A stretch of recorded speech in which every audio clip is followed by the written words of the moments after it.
ചികിത്സാ രീതികളുണ്ട്, അതിൽ തന്നെ അംഗീകരിക്കപ്പെട്ടിട്ടുള്ള ചികിത്സാ രീതികളുണ്ട്.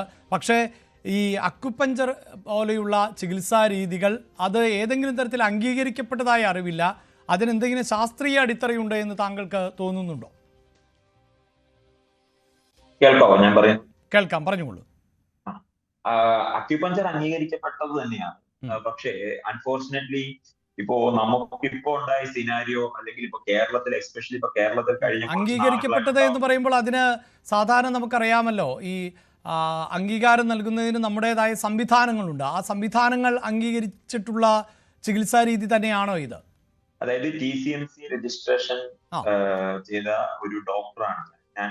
നാച്ചുറോപ്പതി ആൻഡ് യോഗ എന്നുള്ള BN മെഡിക്കൽ ഡിഗ്രി കംപ്ലീറ്റ് ചെയ്ത് 5.5 വർഷം പഠിച്ചൊരു ഡോക്ടറാണ്. സോ എനിക്ക്, അല്ലെങ്കിൽ എന്നെ പോലുള്ള ഡോക്ടേഴ്സിന് അക്യുപഞ്ചർ ചികിത്സ കൊടുക്കാൻ സാധിക്കും. പക്ഷെ അങ്ങനെ പറയുമ്പോൾ തന്നെ ശ്രദ്ധിക്കേണ്ട കുറച്ച് കാര്യങ്ങൾ അതിനോടൊപ്പം പറഞ്ഞു വെക്കേണ്ടതുണ്ട്. ഒന്ന്, ഈ അക്യുപഞ്ചറിൽ എന്തൊക്കെ ട്രീറ്റ് ചെയ്യാം, എന്തൊക്കെ ട്രീറ്റ് ചെയ്യാൻ പറ്റില്ല എന്നുള്ളത് വളരെ ക്ലിയർ ആയിട്ട് പറഞ്ഞിട്ടുണ്ട്.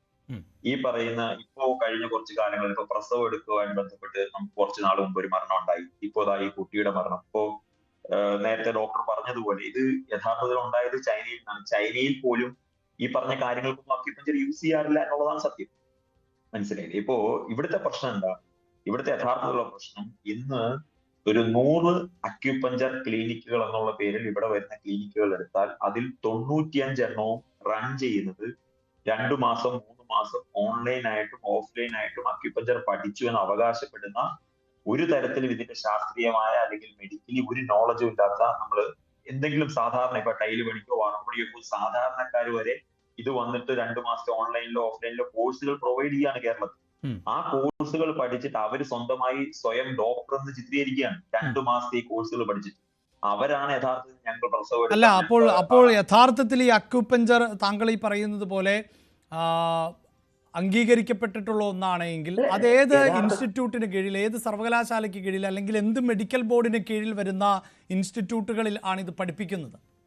അക്യുപഞ്ചർ ഇപ്പൊ പഠിപ്പിക്കുന്നത് bachelor of naturopathy and yogic science, ആയുഷിലെ AYUSH എന്നുള്ളതിൽ, വൈയിലെ യോഗ ആൻഡ് നാച്ചുറോപ്പതിയില് bachelor of naturopathy and yogic science 5.5 വർഷത്തെ മെഡിക്കൽ ഡിഗ്രിയിലാണ് അക്യുപഞ്ചർ. ആയുഷിന് കീഴിൽ അംഗീകരിക്കപ്പെട്ടിട്ടുള്ള ഒന്നാണോ അക്യുപഞ്ചർ?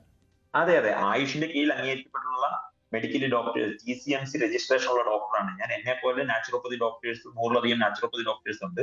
അവരാണ് യഥാർത്ഥത്തിൽ മെഡിക്കലി പഠിച്ചിട്ടുള്ളത്. ഇപ്പോ അക്യുപഞ്ചർ ലോകത്തില് 3ാമത്തത് ഏറ്റവും കൂടുതൽ ആളുകൾ പ്രാക്ടീസ് ചെയ്യുന്ന ഒരു മെഡിക്കൽ സിസ്റ്റം ആണ്.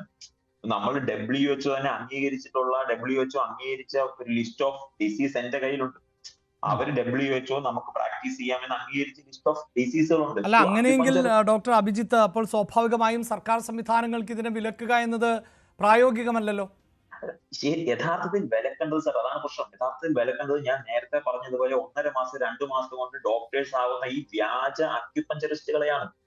അവരാണ് യഥാർത്ഥത്തിൽ ഞങ്ങൾക്ക് നിങ്ങളെ ഈ ഏറ്റവും ഇപ്പൊ പൊതുസമൂഹത്തിന്റെ ആരോഗ്യവും പൊതുസമൂഹത്തിന്റെ ജീവനും വരെ എടുക്കുന്നതിനോടൊപ്പം 5.5 വർഷം പഠിച്ച് ഡോക്ടറായി അക്യുപഞ്ചർ ശാസ്ത്രീയമായിട്ട് പഠിച്ച് കൃത്യമായി വേണ്ട രോഗങ്ങൾക്ക് മാത്രം ട്രീറ്റ്മെന്റ് കൊടുക്കുന്ന ഞങ്ങളെ പോലുള്ള ഡോക്ടേഴ്സ് ആണ് ഇവര് കാരണം ഏറ്റവും കൂടുതൽ അനുഭവിക്കുന്നത്. ഈ ഹിജാമ, റെയ്ക്കി പോലെയുള്ള ചികിത്സാ രീതികളെ സംബന്ധിച്ച് താങ്കൾക്ക് അറിവുണ്ടോ?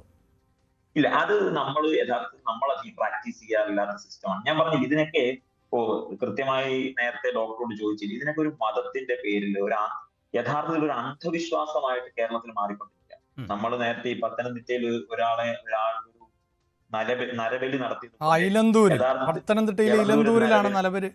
നരബലി നടത്തിയതുപോലെ യഥാർത്ഥത്തിൽ നരബലി ആയിക്കൊണ്ടിരിക്കുകയാണ്. ശരി, താങ്കൾ സൂചിപ്പിച്ചു ഇതിപ്പോൾ ആയുഷിന് കീഴിൽ വരുന്നതാണ് എന്ന് പറയുമ്പോൾ ഇത്തരം ചികിത്സാ രീതികൾ പാടില്ല, ഏത് പാടുണ്ടോ എന്നൊക്കെ പറയുമ്പോൾ അതെങ്ങനെയാണ് ഒരു പബ്ലിക്കിനെ സംബന്ധിച്ചിടത്തോളം അറിയാൻ സാധിക്കുക? ഇന്ന ചികിത്സയ്ക്ക് അക്യുപഞ്ചറാണ് നല്ലത്, അല്ലെങ്കിൽ എന്താണെന്നറിയോ, നമുക്ക് ഗവൺമെന്റിനോടുള്ള, ആരോഗ്യ വകുപ്പിനോടുള്ള റിക്വസ്റ്റ് എന്താണെന്ന് വെച്ചാൽ, ഇത് പഠിച്ചവർ ഇത് പ്രാക്ടീസ് ചെയ്യട്ടെ. ഇത് ഈ വ്യാജന്മാരെ സമൂഹത്തിൽ തിരിച്ചറിഞ്ഞ് അവർ ഈ 2 മാസം 3 മാസം 6 മാസം കൊണ്ട് സ്വയം പ്രഖ്യാപിത ഡോക്ടർമാരാകുന്ന അവരുടെ ക്ലിനിക്കുകൾക്ക് സർക്കാരിൽ കൂട്ടിടാൻ പറ്റട്ടെ. കൂട്ടിടാൻ പറ്റിയാൽ ഈ പറയുന്ന കൊലപാതകങ്ങളും ഈ പറയുന്ന അനിഷ്ട സംഭവങ്ങളോട് ഇല്ലാതാണ്. അല്ലാത്തടത്തോളം കാലം ഇതുപോലുള്ള വ്യാജന്മാർ ആളുകളെ കൊന്നുകൊണ്ടേയിരിക്കും. ഡോക്ടർ ഫസൽ ഗഫൂർ.